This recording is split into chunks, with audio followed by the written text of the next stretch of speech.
सत श्री अकाल जी। पंजाबी खबरों के इस बुलेटिन में तुहाडा स्वागत है। मैं हरप्रीत सिंह गिल। आओ एक नज़र मारते हैं हुण तक दी खास सुर्खियां ते।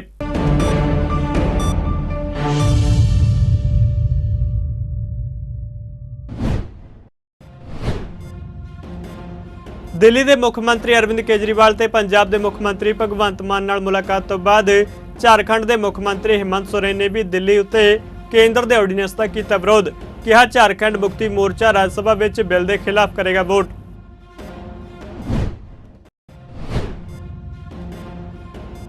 पंजाब के जल सप्लाई और सैनीटेशन मंत्री ब्रह्म शंकर जिंपा ने दिता बड़ा बयान। कहा बेहतर जल प्रबंधन लई इजराइल नाल रणनीतिक भाईवाली बनाएगा पंजाब।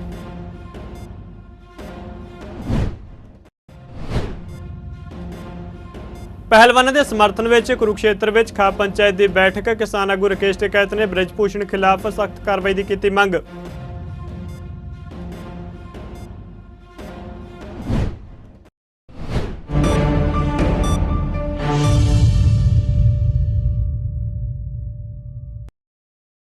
ते हुण खबरां विस्तार नाल। झारखंड के मुख्यमंत्री हेमंत सोरेन ने भी दिल्ली बारे केंद्र सरकार के विवादित ऑर्डीनेंस का विरोध किया है। रांची में आम आदमी पार्टी के कन्वीनर अरविंद केजरीवाल नाल मुलाकात करने तो बाद हेमंत सोरेन ने आम आदमी पार्टी और अरविंद केजरीवाल को समर्थन देने का ऐलान करदे कहा कि असीं अते साडी पार्टी केंद्र के इस ऑर्डीनेंस के बिल्कुल खिलाफ हाँ, क्योंकि यह ऑर्डीनेंस कथित तौर पर देश के लोकतंत्र और लोकतंत्री प्रबंध के खिलाफ है। आम आदमी पार्टी के कन्वीनर और दिल्ली के मुख्यमंत्री अरविंद केजरीवाल, पंजाब के मुख्यमंत्री भगवंत मान, आम आदमी पार्टी के राज्यसभा मैंबर संजय सिंह और राघव चड्ढा समेत दिल्ली के सिक्ख्या मंत्री आदि झारखंड के मुख्यमंत्री हेमंत सोरेन नूं मिलण लई रांची पहुंचे सन। पत्रकारों को संबोधन करदਿਆਂ पंजाब के मुख्यमंत्री भगवंत मान ने मोदी सरकार वालों लए जा रहे तानाशाही फैसले उत्ते हैरानी प्रगट करदਿਆਂ कहा कि देश लई तमगे जितण वाले खिडारी पिछले समय विच अपने तमगे गंगा विच बहा रहे हैं। जेकर असीं हुण भी ना समझे तो आने वाले समय विच देश के लोकतंत्र दीआं हड्डियां नूं गंगा विच बहा देना पवेगा।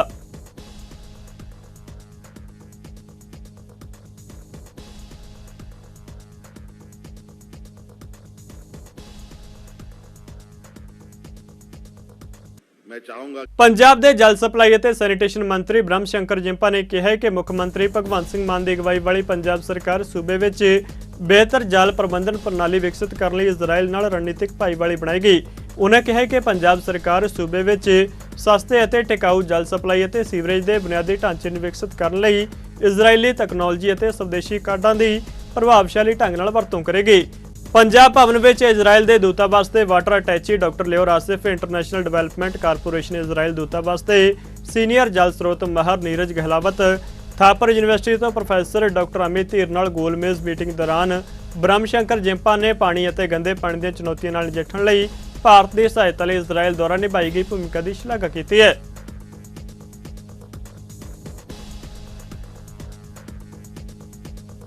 पंजाब विधानसभा के स्पीकर कुलतार सिंह संधवा ने कहा है कि जिला फरीदकोट में अत्याधुनिक सहूलतां मुहैया करवाउण लई फंडां की कोई घाट नहीं होण दित्ती जावेगी और म्यारी सेहत सहूलतां लई छेती ही करोड़ों रुपए के फंड जिला प्रशासन नूं जारी किए जाणगे। उन्हें भरोसा विधानसभा सकत्रेत में जिले के विधायकों सेहत और वित्त विभाग के उच्च अधिकारियों ते जिला सेहत टीम नाल मीटिंग दौरान दिवाया। संधवा ने कहा कि फरीदकोट वासियों को अत्याधुनिक मैडिकल सहूलतां मुहैया करने में कोई कसर बाकी नहीं छड्डी जावेगी। स्पीकर ने कहा कि फरीदकोट के जिला हस्पताल में 6.33 करोड़ रुपए की लागत नाल बन रहे MHC की 30 बैडां की नवीं इमारत का काम समाबद्ध तरीके नाल मुकम्मल किया जाए और इस हस्पताल में ब्लड बैंक स्थापित करने की जरूरत वाल विशेष ध्यान दिता जाए। भारतीय जनता पार्टी के संसद मैंबर ब्रजभूषण शरण सिंह के खिलाफ विरोध कर रहे पहलवानों के समर्थन में हुण किसान आगू भी जुट गए हैं। इस मामले में अगे की रणनीति तैयार करने कुरुक्षेत्र में खाप पंचायत की बैठक बुलाई गई, जिस में किसान आगू राकेश टिकैत भी पहुंचे। उन्होंने तो इलावा सुखविंदर सिंह औलख और अमरजीत मूड़ी समेत कई बड़े किसान आगू इस खाप पंचायत में पहुंचे। इस मौके टिकैत ने कहा कि पहलवान देश की धरोहर ने, समाज ते देश ने मिलकर पहलवानों के सन्मान की लड़ाई लड़नी है। उन्हें कहा कि ब्रजभूषण के खिलाफ सख्त कार्रवाई की जाए। चलो वह लड़की नाबालिग है, वह तो बालिग के साथ में कर सकता है, उसकी भी तो कोई धाराएं बनती होगी। भाई सरकार कुछ तो करे। देखो ये इंटरनेशनल उसमें जाएंगे, ये सब उसमें जाएंगे, इंटरनेशनल उस पर जाएंगे। भाई नहीं कुछ करोगे तो देश की छवि खराब हो। हाँ बड़ा अच्छा, ये बड़ा ऐलान तो है, सब लोग इकट्ठे हो रहे, बड़ा ही तो ऐलान है। अगर यही जनसमूह जंतर मंतर पर उस वक्त मौजूद होता तो क्या लड़कियों के साथ पुलिस इस तरह से कर पाती? आज ये जनसमूह यहाँ पर इकट्ठा हुआ है, अगर वहाँ पर मौजूद होता तो क्या इस तरह? और अगर वहाँ पे उनके साथ में इस तरह की हरकत ना होती तो ये यहाँ इकट्ठा नहीं होता। नहीं, अगर ये रिएक्शन पे चलते हैं और वो भी एक आंदोलन का हिस्सा है। ਆਮ ਆਦਮੀ ਪਾਰਟੀ ਵੱਲੋਂ ਚੰਡੀਗੜ੍ਹ ਵਿੱਚ ਪਹਿਲਵਾਨਾਂ ਦੇ ਹੱਕ ਵਿੱਚ ਰੋਸ ਪ੍ਰਦਰਸ਼ਨ ਕੀਤਾ ਗਿਆ। ਇਸ ਮੌਕੇ ਆਮ ਆਦਮੀ ਪਾਰਟੀ ਦੇ ਕਾਰਕੁਨਾਂ ਨੇ ਬ੍ਰਿਜ ਭੂਸ਼ਣ ਖਿਲਾਫ ਸਖਤ ਕਾਰਵਾਈ ਕਰਨ ਦੀ ਮੰਗ ਕੀਤੀ। ਚੰਡੀਗੜ੍ਹ ਪੁਲਿਸ ਨਾਲ ਆਮ ਆਦਮੀ ਪਾਰਟੀ ਦੇ ਕਾਰਕੁਨਾਂ ਦੀ ਕਥਿਤ ਤੌਰ ਤੇ ਝੜਪ ਵੀ ਹੋਈ। ਇਸ ਮੌਕੇ ਆਮ ਆਦਮੀ ਪਾਰਟੀ ਦੇ ਕਾਰਕੁਨਾਂ ਨੇ ਜ਼ਬਰਦਸਤ ਨਾਅਰੇਬਾਜ਼ੀ ਕੀਤੀ।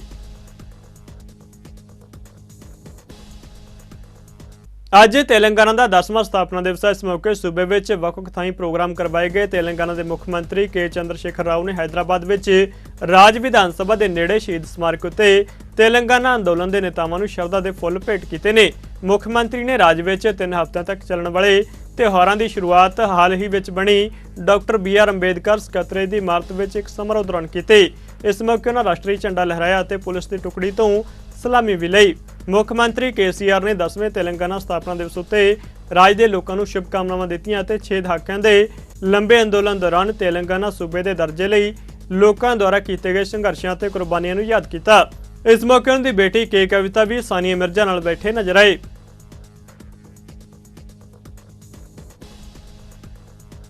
(1984) ਸਿੱਖ ਕਤਲੇਆਮ ਦੇ ਮਾਮਲੇ ਵਿੱਚ ਮੁਲਜ਼ਮ ਕਾਂਗਰਸ ਨੇਤਾ ਤੇ ਸਾਬਕਾ ਸੰਸਦ ਮੈਂਬਰ ਜਗਦੀਸ਼ ਟਾਈਟਲਰ ਖਿਲਾਫ ਹੁਣ MP MLA ਕੋਰਟ ਵਿੱਚ ਮੁਕੱਦਮਾ ਚੱਲੇਗਾ। ਦਿੱਲੀ ਦੀ ਰਾਉਜ਼ ਐਵਨਿਊ ਕੋਰਟ ਨੇ ਟਾਈਟਲਰ ਖਿਲਾਫ CBI ਦੀ ਸਪਲੀਮੈਂਟਰੀ ਚਾਰਜਸ਼ੀਟ ਨੂੰ ਮਨਜ਼ੂਰੀ ਨਾਲ ਵਿਸ਼ੇਸ਼ MP MLA ਕੋਰਟ ਵਿੱਚ ਮੁਕੱਦਮਾ ਚਲਾਉਣ ਲਈ ਕੇਸ ਟ੍ਰਾਂਸਫਰ ਕੀਤਾ। ਕੋਰਟ ਇਸ ਮਾਮਲੇ ਦੀ ਸੁਣਵਾਈ 8 ਜੂਨ ਨੂੰ ਕਰੇਗਾ। ਟਾਈਟਲਰ ਉੱਤੇ ਕਤਲ ਕਰਨ ਵਾਲੀ ਭੀੜ ਨੂੰ ਉਕਸਾਉਣ ਦਾ ਦੋਸ਼ ਹੈ। CBI ਨੇ ਪੋਲਬੰਗਸ਼ ਇਲਾਕੇ ਵਿੱਚ ਹੋਏ ਸਿੱਖ ਕਤਲੇਆਮ ਦੇ ਮਾਮਲੇ ਵਿੱਚ ਹਾਲ ਹੀ ਵਿੱਚ ਟਾਈਟਲਰ ਦੀ ਆਵਾਜ਼ ਦਾ ਨਮੂਨਾ ਲਿਆ ਸੀ। ਦੰਗੇ ਦੀ ਜਾਂਚ ਕਰਨ ਵਾਲੇ ਨਾਨਾਵਤੀ ਕਮਿਸ਼ਨ ਦੀ ਰਿਪੋਰਟ ਵਿੱਚ ਟਾਈਟਲਰ ਦਾ ਨਾਮ ਸ਼ਾਮਲ ਸੀ। ਇਸ ਮਾਮਲੇ ਵਿੱਚ ਦਿੱਲੀ ਸਿੱਖ ਗੁਰਦੁਆਰਾ ਪ੍ਰਬੰਧਕ ਕਮੇਟੀ ਦੇ ਮੀਤ ਪ੍ਰਧਾਨ ਆਤਮਾ ਸਿੰਘ ਲੁਬਾਣਾ ਨੇ ਕਿਹਾ ਕਿ ਦਿੱਲੀ ਕਮੇਟੀ ਦੇ ਵਕੀਲਾਂ ਵੱਲੋਂ ਕੀਤੀ ਕਾਨੂੰਨੀ ਚਾਰਾਜੋਈ ਦੇ ਸਦਕਾ ਜਗਦੀਸ਼ ਟਾਈਟਲਰ ਜਲਦ ਹੀ ਜੇਲ੍ਹ ਦੀਆਂ ਸੀਖਾਂ ਪਿੱਛੇ ਹੋਵੇਗਾ। ਵੈਭਵ ਮਹਿਤਾ ਦੀ ਕੋਰਟ ਦੇ ਵਿੱਚ 164 ਦੀ ਸਟੇਟਮੈਂਟ ਹੋਈ ਸੀਗੀ ਔਰ ਉਸ ਦੇ ਬਿਹਾਫ ਦੇ ਉੱਤੇ 20 ਮਈ ਨੂੰ ਚਾਰਜਸ਼ੀਟ ਫਾਈਲ ਹੋਈ ਸੀ ਕੋਰਟ ਨੇ। ਲੇਕਿਨ ਇਹ ਜਿਹੜਾ ਜੱਜ ਹੈਗਾ ਇਹ ਸક્ષਮ ਜੱਜ ਨਹੀਂ ਹੈਗਾ। ਉਹਨਾਂ ਨੇ ਸੈਸ਼ਨ ਕੋਰਟ ਵਿੱਚ ਟ੍ਰਾਂਸਫਰ ਕੀਤਾ ਹੈਗਾ ਕੇਸ। 8 ਜੂਨ ਦੀ ਨੈਕਸਟ ਡੇਟ ਹੈਗੀ ਔਰ 8 ਜੂਨ ਨੂੰ ਸੱਜਣ ਟਾਈਟਲਰ ਦੇ ਖਿਲਾਫ ਆਪਣਾ NW ਵਾਰੰਟ ਜਿਹੜਾ ਹੈ ਨੌਨ ਅਵੇਲੇਬਲ ਵਾਰੰਟ ਇਸ਼ੂ ਹੋਣਗੇ ਔਰ ਉਹਦੀ ਅਰੈਸਟ ਹੋਏਗੀ। ਔਰ ਸਾਨੂੰ ਉਮੀਦ ਹੈ ਕਿ ਜਿਹੜਾ ਇਹ ਕੇਸ ਅਸਲੀ ਪਿਛਲੇ ਪੁਰਾਣੇ ਦਿਨਾਂ ਤੋਂ ਇਹ ਚੱਲ ਰਿਹਾ ਸੀਗਾ, ਜਿਹਦੇ ਵਿੱਚ 2-3 ਵਾਰੀ CBI ਨੇ ਕਲੋਜ਼ਰ ਰਿਪੋਰਟ ਦਿੱਤੀ ਗਈ। ਜਦੋਂ ਤੋਂ ਦਾਸ ਇਸ ਕੇਸ ਨੂੰ ਦੇਖ ਰਿਹਾ ਦਿੱਲੀ ਕਮੇਟੀ ਦੇ ਵਿੱਚ ਅਸੀਂ 2 ਬੰਦਿਆਂ ਦਾ ਐਪਲੀਕੇਸ਼ਨ ਲਗਾ ਕੇ ਮੂਵ ਕੀਤਾ ਸੀਗਾ ਕਿ ਇਹ ਜਿਹੜਾ ਟਾਈਟਲਰ ਦਾ ਕੇਸ ਹੈਗਾ ਇਹ ਜਿਹੜਾ ਹੈਗਾ ਇਹਨੂੰ ਕਲੋਜ਼ਰ ਰਿਪੋਰਟ ਦਿੱਤੀ ਗਈ ਗਲਤ ਹੈਗਾ। ਹੋਰ ਵੀ ਵਿਟਨੈਸ ਨੇ ਔਰ ਬੀਬੀ SP ਸਾਹਿਬ ਉਸ ਟਾਈਮ ਦੇ ਅਮਨਜੀਤ ਕੌਰ ਉਹ ਆਏ ਸੀਗੇ। ਉਹਨਾਂ ਨੇ ਪੂਰਾ ਮੌਕੇ ਦਾ ਮੁਆਇਨਾ ਕੀਤਾ ਸੀਗਾ ਪੁਲਬੰਗਸ ਦਾ। ਉਸ ਤੋਂ ਬਾਅਦ ਉਹਦਾ ਪ੍ਰਮੋਸ਼ਨ ਹੋ ਕੇ ਉਹ DIG ਬਣ ਗਏ। ਉਸ ਤੋਂ ਬਾਅਦ ਰਾਜਵੀਰ ਸਿੰਘ ਤੇ ਰਿਸ਼ੀ ਰਾਜਪਾਲ ਇੰਸਪੈਕਟਰ ਜਿਹੜਾ ਹੈਗਾ SP ਸਾਹਿਬ ਰਾਜਵੀਰ ਸਿੰਘ ਉਹਨਾਂ ਨੇ 164 ਦੇ ਬਿਆਨ ਇਸ ਕੋਰਟ ਵਿੱਚ ਵੈਭਵ ਮਹਿਤਾ ਦੀ ਕੋਰਟ ਵਿੱਚ ਕਰਾਏ ਸੀਗੇ ਔਰ ਉਹਦੇ ਉੱਤੇ ਇਹ ਜਿਹੜਾ ਹੈਗਾ ਚਾਰਜਸ਼ੀਟ ਫਾਈਲ ਹੋਈ ਹੈ। ਔਰ ਇਸ ਕੇਸ ਦੇ ਵਿੱਚ ਹੁਣ ਜਿਹੜਾ ਹੈਗਾ ਟਾਈਟਲਰ ਬਹੁਤ ਜਲਦ ਜਿਹੜਾ ਜੇਲ੍ਹ ਵਿੱਚ ਜਾਏਗਾ ਔਰ ਉਹਨੂੰ ਕਿਸੇ ਵੀ ਤਰ੍ਹਾਂ ਦੀ ਜ਼ਮਾਨਤ ਨਹੀਂ ਮਿਲੇਗੀ। ਮੇਰੇ ਨਾਲ ਆਪਣਾ ਰਮਿੰਦਰ ਸਿੰਘ ਸਵੀਟਾ ਜੀ ਔਰ ਆਪਣੇ ਬਲਬੀਰ ਸਿੰਘ ਜੀ ਔਰ ਕਸ਼ਮੀਰ ਸਿੰਘ ਜੀ ਅਸੀਂ ਹਰ ਵਾਰੀ ਮਾਤਾਵਾਂ ਭੈਣਾਂ ਨਾਲ ਲੈ ਕੇ ਅਸੀਂ ਕੋਰਟ ਵਿੱਚ ਆਉਂਦੇ ਹਾਂ ਕਿਉਂਕਿ ਜਦੋਂ ਇਹ ਟਰਾਇਲ ਸ਼ੁਰੂ ਹੋਏਗਾ ਤਾਂ ਸਾਰੀਆਂ ਬੀਬੀਆਂ ਵੀ ਇੱਥੇ ਉਹ ਆਉਣਗੀਆਂ ਜੀ। ਤੇ ਮੈਨੂੰ ਉਮੀਦ ਹੈਗੀ ਕਿ 8 ਤਰੀਕ ਨੂੰ ਟਾਈਟਲਰ ਦੇ ਖਿਲਾਫ ਨੌਨ ਅਵੇਲੇਬਲ ਵਾਰੰਟ ਇਸ਼ੂ ਹੋਣਾ। ਦਿਸ਼ਾ women welfare trust registered Punjab ਵੱਲੋਂ ਪ੍ਰੈਸ ਕਲੱਬ ਚੰਡੀਗੜ੍ਹ ਵਿੱਚ ਰਾਸ਼ਟਰੀ ਮਹਿਲਾ ਪੱਤਰਕਾਰ ਕਾਨਫਰੰਸ ਦਾ ਆਯੋਜਨ ਕੀਤਾ ਗਿਆ, ਜਿਸ ਵਿੱਚ ਮੁੱਖ ਮਹਿਮਾਨ ਵਜੋਂ ਕੈਬਨਿਟ ਮੰਤਰੀ ਚੇਤਨ ਸਿੰਘ ਜੌੜਾ ਮਾਜਰਾ ਅਤੇ ਇਸਤਰੀ ਤੇ ਬਾਲ ਵਿਕਾਸ ਮੰਤਰੀ ਡਾਕਟਰ ਬਲਜੀਤ ਕੌਰ ਨੇ ਸ਼ਮੂਲੀਅਤ ਕੀਤੀ। ਪੇਸ਼ ਇਸ ਬਾਬਤ ਸਾਡੀ ਇੱਕ ਰਿਪੋਰਟ। ਪੰਜਾਬ ਦੇ ਕੈਬਨਿਟ ਮੰਤਰੀ ਚੇਤਨ ਸਿੰਘ ਜੌੜਾ ਮਾਜਰਾ ਅਤੇ ਇਸਤਰੀ ਤੇ ਬਾਲ ਵਿਕਾਸ ਮੰਤਰੀ ਡਾਕਟਰ ਬਲਜੀਤ ਕੌਰ ਨੇ ਪ੍ਰੈਸ ਕਲੱਬ ਚੰਡੀਗੜ੍ਹ ਵਿੱਚ ਮਹਿਲਾ ਪੱਤਰਕਾਰ ਹਰਦੀਪ ਕੌਰ ਦੀ ਅਗਵਾਈ ਵਾਲੇ ਦਿਸ਼ਾ ਵਿਮਨ ਵੈਲਫੇਅਰ ਟਰਸਟ पंजाब ਵੱਲੋਂ ਕਰਵਾਈ ਗਈ ਰਾਸ਼ਟਰੀ ਮਹਿਲਾ ਪੱਤਰਕਾਰ ਕਾਨਫਰੰਸ ਵਿੱਚ ਸ਼ਿਰਕਤ ਕੀਤੀ। ਇਸ ਮੌਕੇ ਉਹਨਾਂ ਕਿਹਾ ਕਿ ਪੰਜਾਬ ਦੇ ਮੁੱਖ ਮੰਤਰੀ ਭਗਵੰਤ ਮਾਨ ਦੀ ਅਗਵਾਈ ਵਾਲੀ ਪੰਜਾਬ ਸਰਕਾਰ ਔਰਤਾਂ ਨੂੰ ਬਣਦਾ ਦਰਜਾ ਤੇ ਸਨਮਾਨ ਦੇਣ ਲਈ ਵਚਨਬੱਧ ਹੈ। ਚੇਤਨ ਸਿੰਘ ਜੋੜਾ ਮਾਜਰਾ ਨੇ ਕਿਹਾ ਕਿ ਸਮਾਜ ਔਰਤਾਂ ਬਿਨਾਂ ਅਧੂਰਾ ਇਸ ਸਮਾਗਮ ਦਾ ਉਦੇਸ਼ ਮੌਜੂਦਾ ਸਮੇਂ ਵਿੱਚ ਪੱਤਰਕਾਰੀ ਖੇਤਰ ਵਿੱਚ ਸਫਲਤਾਪੂਰਵਕ ਪ੍ਰਾਪਤੀਆਂ ਕਰਨ ਵਾਲੀਆਂ ਔਰਤਾਂ ਵਿੱਚ ਹਿੰਮਤ ਅਤੇ ਉਤਸ਼ਾਹ ਪੈਦਾ ਕਰਨਾ ਹੈ। ਉਨ੍ਹਾਂ ਕਿਹਾ ਕਿ ਮਹਿਲਾ ਪੱਤਰਕਾਰਾਂ ਲਈ ਰਾਜ ਪੱਧਰੀ ਸਮਾਗਮ ਅਗਲੇ ਸਾਲ ਪਟਿਆਲਾ ਵਿੱਚ ਕਰਵਾਇਆ ਜਾਵੇਗਾ। मैं जे गल करा अपनी तां मेरी माँ भी एक औरत है, मेरी भैन भी एक औरत है, मेरी बेटी भी एक औरत है और मेरी पत्नी भी एक औरत है। जे असीं उन्हां दा सत्कार करदे हां तां जद सानूं बाहर कोई कुड़ी मिलदी है तां असीं उहदा सत्कार क्यों नहीं करदे? क्योंकि साडी निगाह 'च फर्क है। सानूं बगानियां बच्चियां हमेशा ये लगदियां ने भी उन्हें कहीं देखिए असी उन्होंने जोड़ा वो ऐदा ऐदा नहीं। जे असी उच भी अपनी बेटी को देखिए तो असी कदे भी उत्ते कोई एक भी शब्द गलत नहीं बोला। मैं तो शायद हरदीप को वैसे मेरे बारे दसना चाहिए सी, हरदीप ने नहीं दसिया, माड़ी गल है। मैं 2019 के जब तुम विकीपीडिया से तलाश करोगे तो तुम्हें पता लग जाए मैं एक कुड़ी को बचाया सी, 2 गोलियां अपने सीने ते खादियां सी, कुड़ी को बचाऊंगा।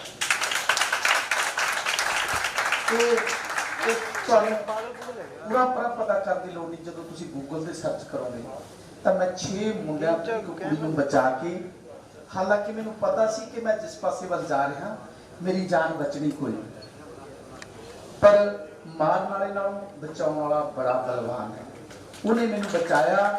ਹੁਣ ਤੁਸੀਂ ਸਾਰਿਆਂ ਨੇ ਗੂਗਲ ਤੇ ਸਰਚ ਵੀ ਕਰ ਲਓ। I think we need to give you standing ovation. ਕਿਉਂਕਿ ਜਦੋਂ ਮੈਂ ਉਸ ਕੁੜੀ ਨੂੰ ਬਚਾ ਰਿਹਾ ਸੀ ਮੈਨੂੰ ਨਾ ਉਸ ਬੱਚੀ ਦਾ ਇਹ ਪਤਾ ਸੀ ਕਿ ਉਹਦਾ ਕੀ ਧਰਮ ਹੈ, ਕੀ ਮਜ਼ਹਬ ਹੈ, ਕੀ ਜਾਤ ਹੈ, ਕੀ ਗੋਤ ਹੈ।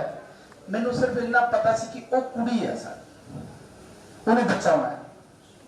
ਤਾਂ यकीन मन्ने एक गोली मेरे उरे लगी और एक गोली मेरे शोल्डर ते लगी। अज भी 2019 का वाक़ा है, अज भी मेरे जिहड़ियां 3 फिंगर ने अज भी ये सुन ने ये पूरा काम नहीं कर। पर मैं लोहा लिया क्योंकि मैनूं पता सी जे ये पट्टी की गल है, पट्टी की तरन वाल पट्टी है। क्योंकि जे मैं थोड़ा जिहा भी लेट हो जाता जो कुड़ी नूं लै जांदे हो सकदा की करदे मैनूं कुछ पता नहीं।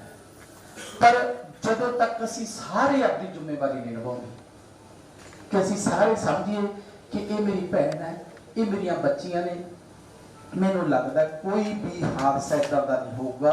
जिहड़े अक्सर हुंदे ने हादसे वो इसे करके हुंदे ने कि साडी बदकिस्मती है कि साडे पिछलियां सरकारां दे कुछ लीडरां ने जिहड़ा नशा जिहड़ा हैगा अपने पैसे की खातर विकण लाया।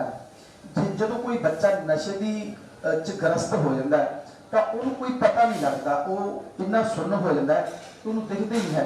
हाँ ये एक गल जरूर है कि जो अपनी भैन होती है उदों पता नहीं क्यों चुप कर जाता है, जो दूजियां बच्चियां दिखते हैं तो जरूर कोई गलत हरकत करता। सो समाज के विच असीं कहिए सारा कुछ सरकार करी, साडा करना ही फर्ज बनदा। डिमांड्स हरदीप होरां ने रखी हैं। एक तो प्रेस क्लब वास्ते बिल्कुल दुरुस्त है गल कि प्रेस क्लब चाहिए, महिलावां लई भी चाहिए। उहदे नाल एक तो आपसी कोई गलबात करनी वो भी असीं खुलदिली नाल कर सकते, क्योंकि जिथे कोई मर्द बैठे ने उत्थे असीं कई गल्लां ने जिहड़ियां नहीं कर सकते।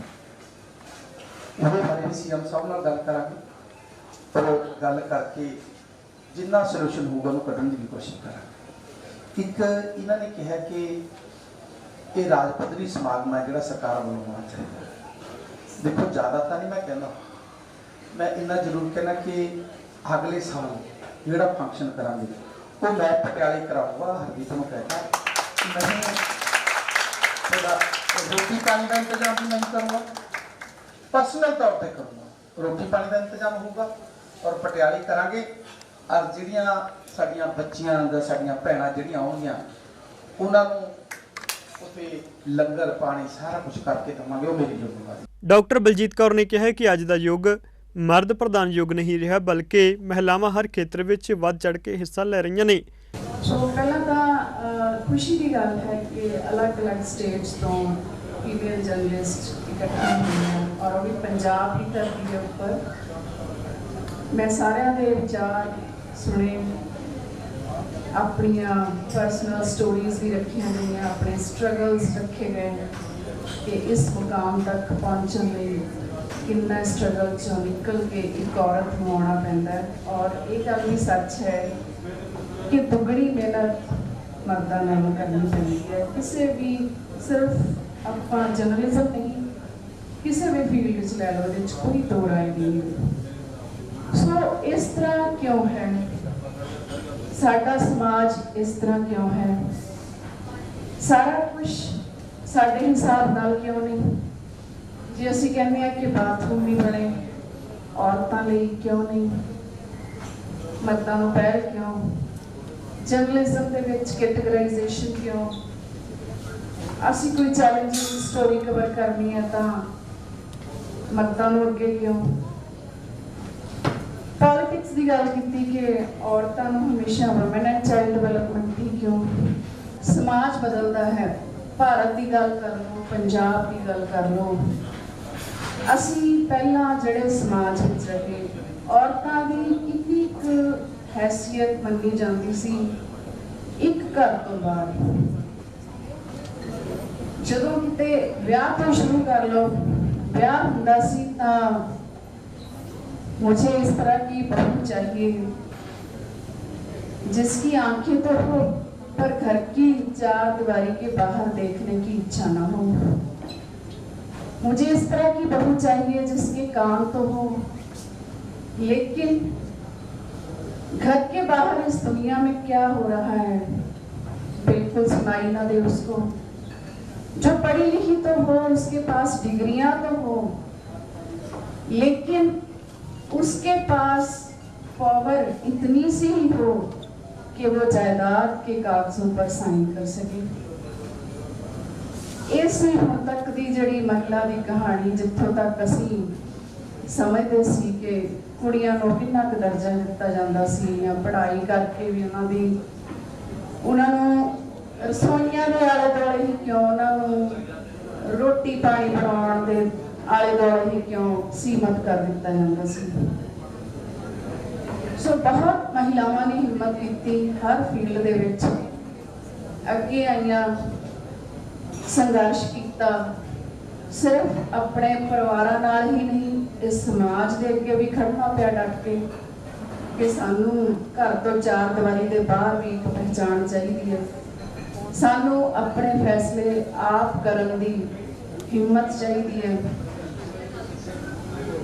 ਸੋ ਕੁਝ ਕੁ ਪਰਸੈਂਟ ਮੈਂ ਕਹਾਂਗੀ ਕਿ ਅਸੀਂ ਪਾਵਰ ਵੂਮਨ ਦੀ ਗੱਲ ਕਰਦੇ ਹਾਂ। ਪਾਵਰ ਵੂਮਨ ਅਸੀਂ ਕਿਸ ਤਰ੍ਹਾਂ ਡੈਫੀਨੇਸ਼ਨ ਕਰਾਂਗੇ ਕਿ ਕੀ ਪਾਵਰ ਵੂਮਨ ਹੈ? ਜਾਂ ਜਿਨ੍ਹਾਂ ਕੋਲ ਪੈਸਾ ਆ ਗਿਆ, ਜਾਂ ਜਿਨ੍ਹਾਂ ਨੂੰ ਆਪਣੇ ਕੰਮ ਦੀ ਕਾਬਲੀਅਤ ਦੇ ਸਿਰ ਤੇ ਇਸ ਸਮਾਜ ਵਿੱਚ ਇੱਕ ਵਿਸ਼ੇਸ਼ ਥਾਂ ਮਿਲ ਗਈ।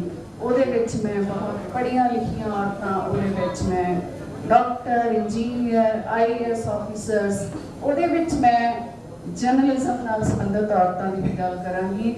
ਪਰ ਹਲੇ ਵੀ ਦੁੱਖ ਇਸ ਗੱਲ ਹੈ ਕਿ ਪਾਵਰ ਵੂਮਨ ਜੋ ਅੱਜ ਦੇ ਸਮਾਜ ਵਿੱਚ ਹੈ, ਸਿਰਫ ਟੋਟਲ ਪੋਪੂਲੇਸ਼ਨ ਆਫ ਵੂਮਨ ਦਾ 1% ਹੀ ਉਸ ਦੀ ਪ੍ਰਤੀਨਿਧਤਾ ਕਰ ਰਹੀ ਹੈ। ਬਾਕੀ ਜਿਹੜੀਆਂ ਔਰਤਾਂ ਨੇ, ਭਾਵੇਂ ਉਹ ਕਿਸੇ ਵੀ ਡਿਪਾਰਟਮੈਂਟ ਦੇ ਵਿੱਚ ਨੌਕਰੀ ਕਰਦੀਆਂ ਹੋਣ, ਮੈਂ ਇਹ ਨਹੀਂ ਕਹਾਂਗੀ ਕਿ ਸਿਰਫ ਘਰੇ ਬੈਠੀਆਂ ਔਰਤਾਂ, ਭਾਵੇਂ ਉਹ ਟੀਚਰ ਨੇ, ਭਾਵੇਂ ਉਹ ਕਲੈਰੀਕਲ ਪੋਸਟ ਨੇ, ਨੌਕਰੀਆਂ ਕਰਨ ਦੇ ਬਾਵਜੂਦ ਵੀ ਉਹਨਾਂ ਦਾ ਸਫ਼ਰ ਘਰ ਤੋਂ ਦਫ਼ਤਰ, ਦਫ਼ਤਰ ਤੋਂ ਘਰ ਤੱਕ ਹੀ ਰਹਿ ਗਿਆ।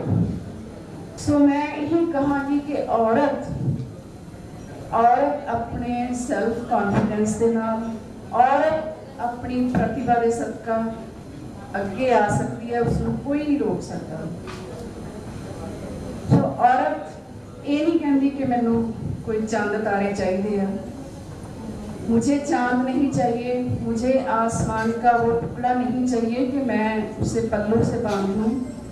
मुझे सिर्फ 2 कदम जमीन चाहिए जिस पर मैं विश्वास से खड़ी हो जाऊं।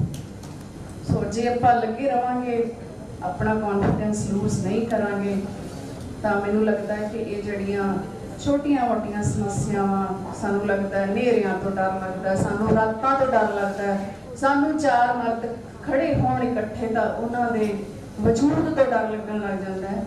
ਸੋ ਇਹ ਸਾਰਾ ਕੁਝ ਖਤਮ ਜ਼ਰੂਰ ਹੋਵੇਗਾ, ਪਰ ਆਪਾਂ ਨੂੰ ਸਾਂਝੀਆਂ ਐਫਰਟਸ ਕਰਨੀਆਂ ਪੈਣਗੀਆਂ, ਇਸ ਦੇ ਖਿਲਾਫ ਬੋਲਣਾ ਪਵੇਗਾ। ਜਿਵੇਂ ਕਿ ਗੱਲ ਕੀਤੀ ਕਿ ਸਾਨੂੰ ਟਾਇਲਟਸ ਵੀ ਨਹੀਂ ਮਿਲਦੇ ਜਿੱਥੇ ਜਾ ਕੇ ਅਸੀਂ ਕੰਮ ਕਰਨਾ ਹੋਵੇ, ਸੋ ਉਹਦੇ ਲਈ ਪੰਜਾਬ ਸਰਕਾਰ ਨੇ ਪਹਿਲ ਕੀਤੀ ਹੈ। ਪਹਿਲਾਂ ਅਦਰ ਸਟੇਟਸ 'ਚ ਵੀ ਸ਼ੁਰੂ ਹੋਇਆ ਕਿ ਜੈਂਡਰ ਬਜਟਿੰਗ 'ਚ ਅਸੀਂ ਕੁਝ ਡਿਪਾਰਟਮੈਂਟਸ ਇਨਵੋਲਵ ਕੀਤੇ ਕਿ ਜੋ ਵੀ ਤੁਸੀਂ ਖਰਚਣਾ ਉਹਦੇ 'ਚ 50% ਪਹਿਲਾਂ ਔਰਤਾਂ 'ਤੇ ਖਰਚੋ। ਔਰ ਮੇਰੀ ਆਪਣੇ ਵੱਲੋਂ ਇਹ ਪੂਰੀ ਕੋਸ਼ਿਸ਼ ਰਹੇਗੀ ਕਿ ਜਿਹੜੀਆਂ ਬੇਸਿਕ ਨੀਡਸ ਹੈ, ਭਾਵੇਂ ਔਰਤਾਂ ਕਿਸੇ ਵੀ ਪ੍ਰੋਫੈਸ਼ਨ ਨਾਲ ਸੰਬੰਧਿਤ ਹੋਣ, ਉਹਨਾਂ ਦੀਆਂ ਪੂਰੀਆਂ ਕੀਤੀਆਂ ਜਾਣ। ਔਰ ਟਾਇਲਟ, ਬਾਥਰੂਮ ਇੱਕ ਬਿਲਕੁਲ ਹੀ ਬੇਸਿਕ ਔਰ ਅਸੈਂਸ਼ੀਅਲ ਮੈਂ ਕਹਾਂਗੀ ਔਰਤਾਂ ਦੇ ਲਈ ਹੈ, ਸਾਡੀਆਂ ਬੇਟੀਆਂ ਦੇ ਲਈ ਹੈ। ਅਸੀਂ ਉਹਦੇ 'ਤੇ ਜ਼ਰੂਰ ਪਹਿਲ ਦੇਵਾਂਗੇ ਕਿ ਇਹ ਕੰਮ ਇੱਥੋਂ ਸ਼ੁਰੂਆਤ ਕੀਤੀ ਜਾਵੇ। तो आज के दिन पहला तो बहुत बहुत मुबारकबाद सारे पार्टिसिपेंट्स ਨੂੰ, क्योंकि एक्टिव पार्टिसिपेशन बहुत जरूरी होंगी है जो असी अपनी गल उपर तक पहुँचानी होवे या कुछ समाज के विच नवा करना होवे, बदलाव लाने हो।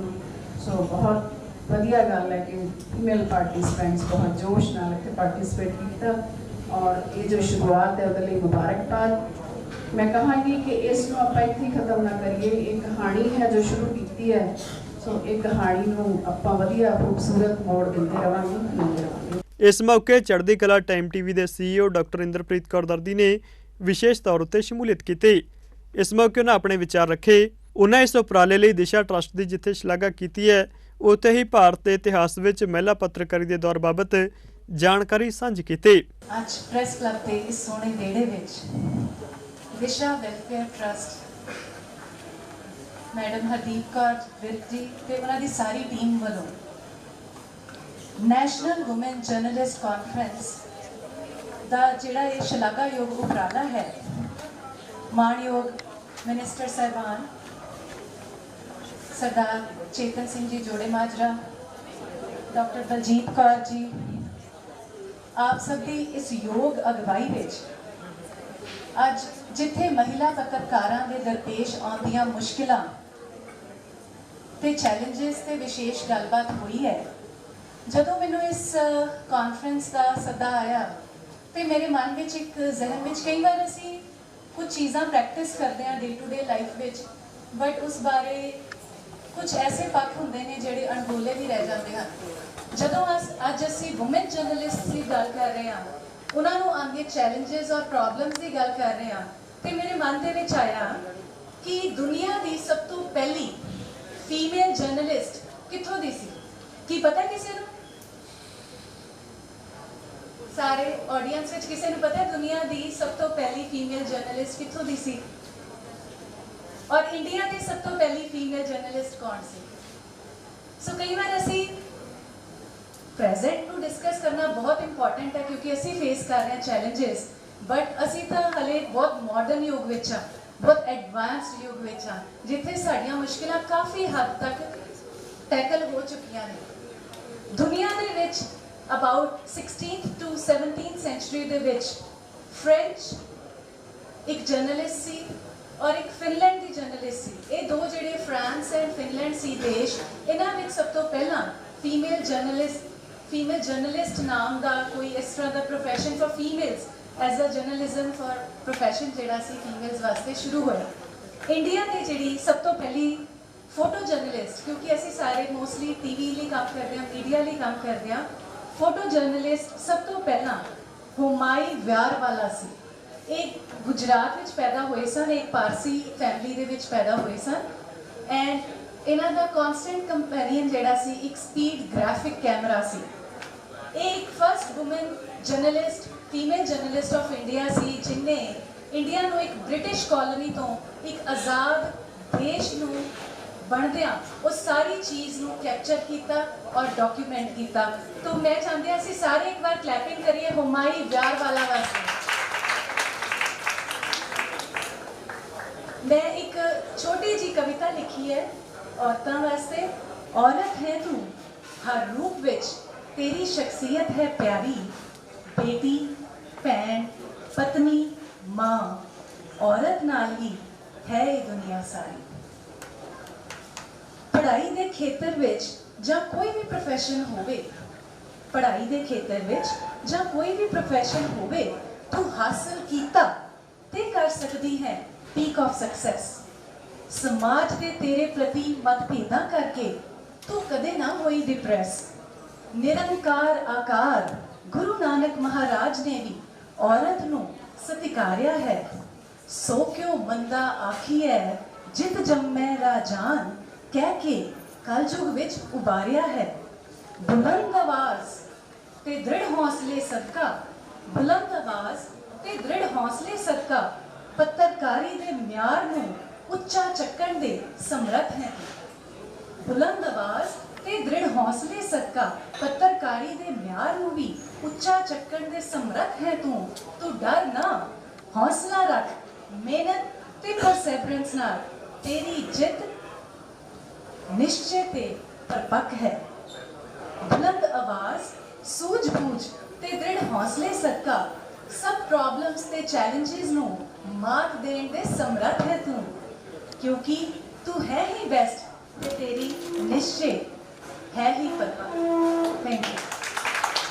ਮਹਿਲਾ ਪੱਤਰਕਾਰਾਂ ਵੱਲੋਂ ਲੋਕ ਸੰਪਰਕ ਮੰਤਰੀ ਚੇਤਨ ਸਿੰਘ ਜੋੜਾ ਮਾਜਰਾ ਨੂੰ ਮੰਗ ਪੱਤਰ ਸੌਂਪਿਆ ਗਿਆ। ਮੰਤਰੀ ਵੱਲੋਂ ਜਾਇਜ਼ ਮੰਗਾਂ ਜਲਦ ਪੂਰੀਆਂ ਕਰਨ ਦਾ ਭਰੋਸਾ ਵੀ ਦਿਵਾਇਆ ਗਿਆ। ਇਸ ਸਮਾਰੋਹ ਵਿੱਚ ਪੰਜਾਬ, ਹਰਿਆਣਾ, ਤੇਲੰਗਾਨਾ, ਦਿੱਲੀ ਅਤੇ ਉੜੀਸਾ ਤੋਂ ਆਈਆਂ ਮਹਿਲਾ ਪੱਤਰਕਾਰਾਂ ਨੂੰ ਸਨਮਾਨਿਤ ਵੀ ਕੀਤਾ ਗਿਆ। ਸਮਾਰੋਹ ਦੇ ਅਖੀਰ ਵਿੱਚ ਮਹਿਲਾ ਪੱਤਰਕਾਰ ਹਰਦੀਪ ਕੌਰ ਵਿਰਕ ਨੇ ਆਏ ਮਹਿਮਾਨਾਂ ਦਾ ਸਨਮਾਨ ਤੇ ਸਵਾਗਤ ਕੀਤਾ। ਪ੍ਰਧਾਨ ਮੰਤਰੀ ਨਰਿੰਦਰ ਮੋਦੀ ਦੀ ਅਗਵਾਈ ਵਿੱਚ ਕੇਂਦਰ ਦੀ ਭਾਰਤੀ ਜਨਤਾ ਪਾਰਟੀ ਦੀ ਅਗਵਾਈ ਵਾਲੀ ਸਰਕਾਰ ਦੇ 9 ਸਫਲ ਸਾਲਾਂ ਦੀਆਂ ਪ੍ਰਾਪਤੀਆਂ ਉੱਤੇ ਚਾਨਣਾ ਪਾਉਂਦਿਆਂ ਸੀਨੀਅਰ ਭਾਜਪਾ ਆਗੂ ਡਾਕਟਰ ਮਹਿੰਦਰ ਸਿੰਘ ਨੇ ਜ਼ਿਲ੍ਹਾ ਪ੍ਰਧਾਨ ਕੇ ਮਲਹੋਤਰਾ ਦੀ ਪ੍ਰਧਾਨਗੀ ਵਿੱਚ ਪਟਿਆਲਾ ਵਿੱਚ ਪ੍ਰੈਸ ਕਾਨਫਰੰਸ ਕੀਤੀ, ਜਿਸ ਦੌਰਾਨ ਉਹਨਾਂ ਕਿਹਾ ਕਿ ਇਹ 9 ਸਾਲ ਸਮਾਵੇਸ਼ੀ, ਪ੍ਰਗਤੀਸ਼ੀਲ ਅਤੇ ਟਿਕਾਊ ਵਿਕਾਸ ਲਿਆਉਣ ਲਈ ਸਮਰਪਿਤ ਰਹੇ ਨੇ। ਇਸ ਮੌਕੇ ਉਹਨਾਂ ਨਾਲ ਭਾਜਪਾ ਪੰਜਾਬ ਦੇ ਸੂਬਾ ਮੀਤ ਪ੍ਰਧਾਨ ਬੀਬਾ ਜੈਇੰਦਰ ਕੌਰ ਅਤੇ ਮਹਾਮੰਤਰੀ ਬਿਕਰਮਜੀਤ ਸਿੰਘ ਚੀਮਾ ਮੌਜੂਦ ਰਹੇ। देखिए, मोदी जी के 9 साल बेमिसाल हैं। उन्होंने नव निर्माण के लिए, भारत के लिए और देश के चतुर्दिक विकास के लिए बहुत काम किया है और इसी के तहत भारतीय जनता पार्टी ने 1 महीने का अभियान लिया है। 144 क्लस्टर पूरे देश में बनाए गए हैं, 16 लाख कार्यकर्ता इसमें लगे हैं, 600 स्थानों पर प्रेस कॉन्फ्रेंस हो रही है और जनता के बीच में जाकर के मोदी सरकार की उपलब्धियों को हम लोग जन जन तक पहुंचाने का अभियान चला रहे हैं। उसी के तहत आज मैं पटियाला में भी आया हूं और आप लोगों से संवाद कर रहा हूं। बड़ी बात है कि मोदी जी ने सबका साथ, सबका विकास, सबका विश्वास, सबके प्रयास के तहत चतुर्दिक लोगों के, गरीब लोगों के कल्याण के लिए बहुत काम किया है और गरीबों के उत्थान के लिए हर क्षेत्र में मोदी जी का अभियान चला है। आज भारत का मान, सम्मान और स्वाभिमान दुनिया के अंदर बढ़ा है और मोदी जी ने आर्थिक दृष्टि से भारत को बहुत ही मजबूत किया है, सैन्य दृष्टि से भारत को मजबूत किया है, सागर माला के माध्यम से, भारत माला के माध्यम से भारत को सुरक्षित किया है। यानी सभी क्षेत्रों में मोदी जी की उपलब्धियां जो हैं वो अतुलनीय, अवर्णनीय और अकथनीय हैं। National commission for protection of child rights the member Preeti Bhardwaj ਨੇ ਚੰਡੀਗੜ੍ਹ ਵਿੱਚ ਅਹਿਮਤਰੀਨ ਪ੍ਰੈਸ ਕਾਨਫਰੰਸ ਕੀਤੀ।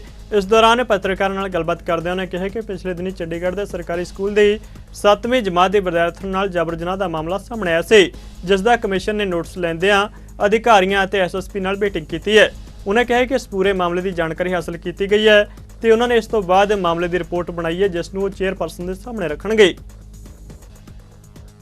हम लोग यहाँ पर परसों से आए हुए हैं और जो 8 दिन पहले जो कि चंडीगढ़ में एक काफ़ी चिंताजनक जो रेप का मामला सामने आया माइनर का, 5 लड़कों के द्वारा, वो भी माइनर हैं, उसके लिए हम इंक्वायरी के लिए NCPCR दिल्ली से हम लोग आए हैं और इस मामले में हम लोगों ने सभी जो संबंधित अधिकारी हैं उनसे बातचीत की है, JJB बोर्ड के जो मेंबर्स हैं और चेयरपर्सन हैं उनसे, चाइल्ड वेलफेयर कमेटी के जो मेंबर्स हैं, चेयरपर्सन हैं उनसे, स्कूल के प्रिंसिपल काउंसलर्स जिनके थ्रू रिपोर्ट ये मैटर हुआ था, 1098 के जो अधिकारी हैं, सपोर्ट पर्सन जो उस बच्ची को दी गई हैं उनको, मेडिकल प्रोफेशनल्स जिन्होंने बच्ची का मेडिकल एग्ज़ामिनेशन किया है उनसे, जो आईओ हैं इस मैटर में वो जहाँ पर कंप्लेन रजिस्टर हुई है जिस थाने में उनके एसएचओ, और चंडीगढ़ की जो एसएसपी मैडम हैं उनसे भी हमारी मुलाकात और विस्तार में इस मामले के बारे में बातचीत हुई है। आगे की जो कार्रवाई है, जो इन्वेस्टिगेशन का अभी मामला इन्वेस्टिगेशन में है, और इसकी रिपोर्ट जो है आयोग जो है वो चेयरपर्सन को हम लोग सबमिट करेंगे।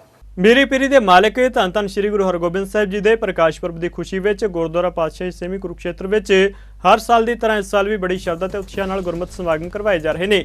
ਇਸ ਸੰਬੰਧੀ ਜਾਣਕਾਰੀ ਸਾਂਝੀ ਕਰਦੇ ਹਰਿਆਣਾ ਸਿੱਖ ਗੁਰਦੁਆਰਾ ਪ੍ਰਬੰਧਕ ਕਮੇਟੀ ਦੇ ਬੁਲਾਰੇ ਕਮਲਜੀਤ ਸਿੰਘ ਅਜਰਾਣਾ ਨੇ ਕਿਹਾ ਕਿ ਸਮਾਗਮਾਂ ਵਿੱਚ ਵੱਡੀ ਗਿਣਤੀ ਵਿੱਚ ਸੰਗਤ ਸ਼ਿਰਕਤ ਕਰ ਰਹੀ ਹੈ ਤੇ ਪ੍ਰਬੰਧਕ ਕਮੇਟੀ ਵੱਲੋਂ ਆਉਣ ਵਾਲੀਆਂ ਸੰਗਤਾਂ ਵਾਸਤੇ ਰਿਹਾਇਸ਼ ਅਤੇ ਲੰਗਰ ਦੇ ਖਾਸ ਪ੍ਰਬੰਧ ਕੀਤੇ ਗਏ ਨੇ। ਉਹਨਾਂ ਕਿਹਾ ਕਿ 4 ਜੂਨ ਨੂੰ ਮਹਾਨ ਨਗਰ ਕੀਰਤਨ ਕੱਢਿਆ ਜਾਵੇਗਾ ਤੇ 5 ਜੂਨ ਨੂੰ ਪ੍ਰਕਾਸ਼ ਪੁਰਬ ਨੂੰ ਸਮਰਪਿਤ ਮੁੱਖ ਸਮਾਗਮ ਹੋਣਗੇ। ਮੀਰੀ ਪੀਰੀ ਦੇ ਮਾਲਕ ਗੁਰੂ ਹਰਗੋਬਿੰਦ ਪਾਤਸ਼ਾਹ ਮਹਾਰਾਜ ਜੀ ਦੇ ਪ੍ਰਕਾਸ਼ ਪੁਰਬ ਨੂੰ ਸਮਰਪਿਤ ਬੜੇ ਵੱਡੇ ਪੱਧਰ ਦੇ ਉੱਤੇ ਜਿਹੜੀਆਂ ਸੇਵਾਵਾਂ ਨੇ ਉਹ ਸੰਗਤਾਂ ਹਰਿਆਣਾ ਕਮੇਟੀ ਦੇ ਨਾਲ ਮਿਲ ਕੇ ਬਹੁਤ ਵਧੀਆ ਤਰੀਕੇ ਦੇ ਨਾਲ ਕਰ ਰਹੀਆਂ ਨੇ। 30 ਜੂਨ ਤੋਂ ਪਾਠ ਦੀਆਂ ਲੜੀਆਂ ਸ਼ੁਰੂ ਨੇ। ਅੱਜ ਭੋਗ ਪਏ ਸਨ ਤੇ ਦੂਜੇ ਪਾਠ ਦੀ ਲੜੀਆਂ ਸ਼ੁਰੂ ਹੋ ਗਈਆਂ ਸਨ ਤੇ ਇਸੇ ਤਰ੍ਹਾਂ ਲੜੀਆਂ ਇਹ 5 ਜੂਨ ਤੱਕ ਪ੍ਰੋਗਰਾਮ ਚੱਲਦੇ ਰਹਿਣਗੇ।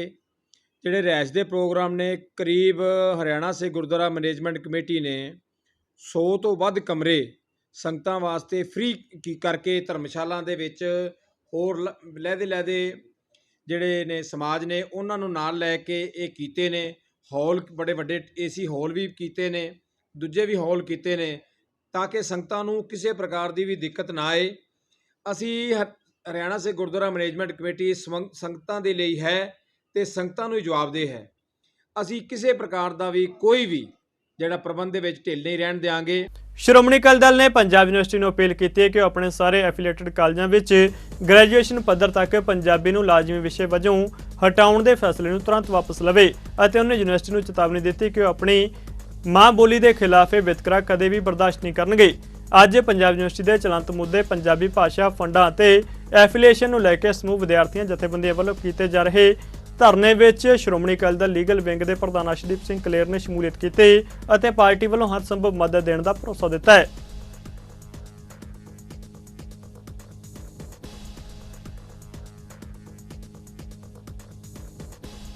ਥਾਣਾ ਸਿਟੀ ਗੁਰਦਾਸਪੁਰ ਦੇ ਪੁਲਿਸ ਨੇ ਇੱਕ ਨਜਾਇਜ਼ ਪਿਸਟਲ, ਇੱਕ ਦੇਸੀ ਕੱਟਾ ਅਤੇ 6 ਕਾਰਤੂਸਾਂ ਸਮੇਤ 2 ਨੌਜਵਾਨਾਂ ਨੂੰ ਗ੍ਰਿਫਤਾਰ ਕਰਨ ਵਿੱਚ ਸਫਲਤਾ ਹਾਸਲ ਕੀਤੀ ਹੈ। ਮੁਲਜ਼ਮਾਂ ਦਾ ਨਾਮ ਹਰੀਓਮ ਅਤੇ ਅਮਨ ਗਿੱਲ ਦੱਸਿਆ ਜਾ ਰਿਹਾ ਹੈ।